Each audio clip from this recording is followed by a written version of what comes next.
ಧರ್ಮಸ್ಥಳದಲ್ಲಿ ಯೂಟ್ಯೂಬರ್ಗಳ ಮೇಲೆ ಹಲ್ಲೆಯ ವಿಚಾರಕ್ಕೆ ಸಂಬಂಧಪಟ್ಟಂತೆ ಬೆಂಗಳೂರಿನಲ್ಲಿ ಡಿಸಿಎಂ ಡಿಕೆ ಶಿವಕುಮಾರ್ ಪ್ರತಿಕ್ರಿಯೆ ಕೊಟ್ಟಿದ್ದಾರೆ. ಸದ್ಯಕ್ಕೆ ಈ ಬಗ್ಗೆ ನನಗೆ ಮಾಹಿತಿ ಬಂದಿಲ್ಲ, ಮಿನಿಸ್ಟರ್ ಮ್ಯಾನೇಜ್ ಮಾಡ್ತಾರೆ. ರಾಹುಲ್ ಗಾಂಧಿ ಪ್ರತಿಭಟನೆಗೆ ಸಂಬಂಧಪಟ್ಟಂತೆ ಮಾತನಾಡಿದವರು, ಐತಿಹಾಸಿಕ ಸ್ಥಳವಾದ ಫ್ರೀಡಂ ಪಾರ್ಕ್ನಲ್ಲಿ ನಾವು ಹೋರಾಟ ಮಾಡಲಿದ್ದೇವೆ. ಕೋರ್ಟ್ ಆದೇಶ ಪಾಲನೆಯ ಪ್ರಕಾರ ಪ್ರತಿಭಟನೆ ಮಾಡ್ತೇವೆ. ಸಾವಿರಾರು ಜನರನ್ನ ಕರೆದುಕೊಂಡು ಬನ್ನಿ ಅಂತ ಹೇಳಿಲ್ಲ. ಪ್ರತಿ ವಿಧಾನಸಭಾ ಕ್ಷೇತ್ರದಿಂದ 50 ಜನರನ್ನ ಕರೆದುಕೊಂಡು ಬರೋದಕ್ಕೆ ಹೇಳಿದ್ದೀವಿ.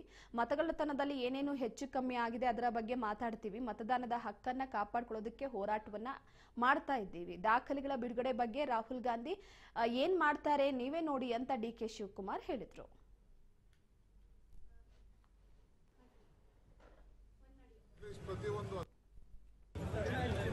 ಫ್ರೀಡಂ ಪಾರ್ಕ್ ಅದೊಂದು ಐತಿಹಾಸಿಕವಾದಂಥ ಜಾಗ. ಐತಿಹಾಸಿಕ ಜಾಗದಲ್ಲೇ ನಾವು ಈ ಪ್ರತಿಭಟನೆ ಮಾಡಬೇಕು, ಕೋರ್ಟ್ ಆದೇಶ ಪಾಲನೆ ಮಾಡಬೇಕು, ಕೋರ್ಟ್ಗೆ ಗೌರವ ಕೊಡಬೇಕು. ಆ ಜಾಗನ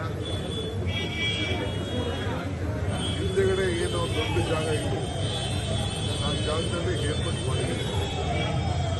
ನನಗೆ ರಾಜ್ಯದ ಎಲ್ಲ ಮೂಲೆಯಿಂದ ನಮ್ಮ ಡೆಪ್ಯೂಟಿ ಕ್ಯಾಂಡಿಡೇಟ್ಸು, MLAಗಳು, ಮಂತ್ರಿಗಳು ಆ ಜಿಲ್ಲೆಗಳ ಜವಾಬ್ದಾರಿ ತೆಗೆದುಕೊಂಡು ನಾನು ಭಾಳ ದೂರದಿಂದ ನೀವು ಸಾವಿರಾರು ಜನ ಕರ್ಕೊಂಡು ಬಂದು ಹೇಳ್ತಲ್ಲ, ಅಟ್ಲೀಸ್ಟ್ ಪ್ರತಿಯೊಂದು ಅಸೆಂಬ್ಲಿ ಕ್ಷೇತ್ರದಿಂದ ಈ ಬೆಂಗಳೂರು ಸುತ್ತಮುತ್ತಲು ಬಿಟ್ಟು ಕನಿಷ್ಠ ಒಂದು 50 ಜನ ಲೀಡರ್ಸ್ ಅವರು ಬರಬೇಕು ಅನ್ನೋದು ಕೂಡ ನಾನು ಮಾರ್ಗದರ್ಶನ ಕೊಟ್ಟಿದ್ದೇನೆ.